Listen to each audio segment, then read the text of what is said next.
Hello everyone, good morning. আজকে অনেক দিন পর আমার এই অফিস টেবিল থেকে আবার আমি ব্লগ করছি। চাটা খাওয়া হয়ে গেছিলো, তারপরে আমি একটু ভাত চালটা ধুয়ে চাপিয়ে দিলাম। আজকে ভাত বানানোর ছিল, বাকি সব কিছু মোটামুটি রয়েছে, তো ভাতটা হয়ে গেলে আমি দুপুরের খাবারটা খেয়ে নিতে পারবো।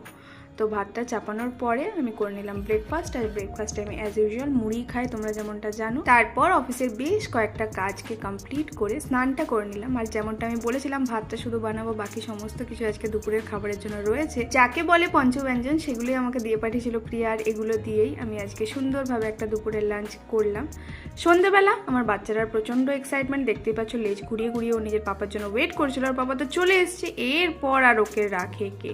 একটু খাওয়া দাওয়া, একটু আড্ডা, বদমাইশি, হাসি মজা, মারপিট এসব করে আজকে দিনটা এভাবে শেষ করলাম। তোমাদের ভিডিওটা ভালো লাগলে তোমরা লাইক করে দিও। চলো, তোমাদের সাথে দেখা হচ্ছে পরের ভিডিওতে। টাটা।